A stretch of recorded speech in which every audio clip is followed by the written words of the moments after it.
Well, I guess it's time to make this video. Hey guys, welcome back to Torno 1500, and today I'm going to be talking about the Apple keynote, and more accurately, what was released at the Apple keynote. This video is not going to be too long, because I found the Apple keynote very boring, and I also found the products they announced at the Apple keynote boring too. I think I'm going to start with the most boring part first, the iPhone 16 Pro.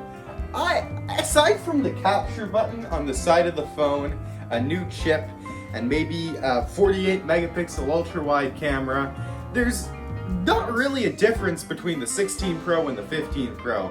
It's really boring, and genuinely, I don't know, but I was more excited about the 15 Pro. The 16 Pro, I barely paid attention to that part of the keynote because it was so boring. They just droned on about how artificial or Apple intelligence is going to do all these wonderful things. And it really was the theme of this whole keynote, even though we already heard about it at WWDC. I don't need to hear about it again, Tim. 4K 120 FPS Dolby Vision video support. Okay, for one thing, who's gonna use this feature? And two, you don't need to base the entire keynote for this phone on. It's like they didn't have anything better to sell you on, so they're just saying, oh, it can record slow-mo in 4K. What a brilliant feature. If I buy this phone, I can no longer measure the bezels with my fingernail. Oh, and you wanna know the best part? They got rid of all the fun colors, so you can only get it in black, gold, white, and natural titanium. You know what? I'm gonna cut Apple a little bit of slack on the 15 Pro because I just found something a little more boring. The AirPods Max. All that's changed is the charging port, which is now USB-C, and a couple new fun colors. Like, not even a new chip. They didn't even bother to put a new chip inside the AirPods Maxes, a chip that already exists inside the AirPods Pro 2s, the H2 chip, which includes voice isolation and a couple of other things. Instead, they stuck to the same exact chip, just new colors and a new charging port. Even the base model AirPods 4s now have that same H2 chip, and they didn't even bother to update the AirPods Maxes. Oh, and one more thing before we move on. The AirPods Pro 2s can now be used as hearing aids. So I do find the iPhone 16 quite a bit more interesting. It did bring a whole new design. Well, if you can consider moving the camera bump vertical, a whole new design. We got ultramarine, which is basically blue, teal, which is basically green, Barbie pink, black, and white.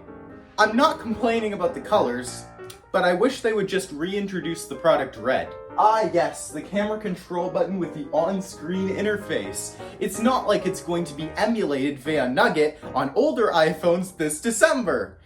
Actually, I don't know when they're gonna do it, but I just think they're gonna do it. Seriously, this has gotta be emulatable on screen somehow. Ah yes, the photographic styles. It's not like they haven't introduced this before on the iPhone 11. And to finish it off with the iPhone 16, they finally killed off the mute switch. I love the mute switch. I don't want a fucking customizable button personally. Although I guess it's a bit more useful in theory and people seem to like it more. Apple Watch Series 10, they made it a bit thinner and they also made the screen a bit larger. Now you can't measure the bezels with your fingernail. Classic Apple.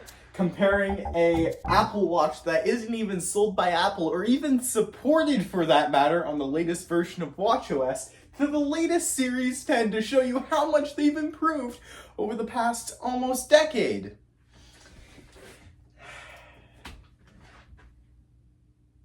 Oh, they don't even compare it to the Series 9.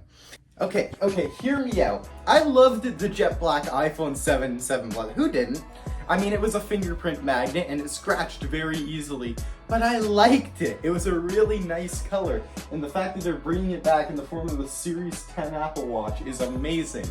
And honestly, I hope to get my hands on like an iPhone 7 or 7 Plus in sometime in the future, but I might go ahead and buy this if I ever have enough money, just because I love the jet black color. They also added a new couple of extra fun sensors to the Series 10, such as like a depth sensor. I don't know why that wasn't introduced from the start, because that seems like a very easy feature to implement, especially when you're advertising a waterproof watch, so it's good, but it's a bit late in my opinion. When I was swimming this summer, my dad literally asked me if my Apple Watch sensed how deep I was going underwater. I had to say no because it couldn't, but this one can. Oh, and the Apple Watch Ultra 2 is basically just the Series 10 in a body that's built as tough as a Hummer. And the product I found the least boring, surprisingly, was the AirPods 4, because it finally introduces active noise cancellation to the base model AirPods. I have a feeling that the base model AirPods 4 noise cancellation is either going to be very good or very shit. They finally made base model AirPods a better buy than the Beats Studio Buds. So my final words on the Apple keynote, it was pretty boring. It was pretty boring.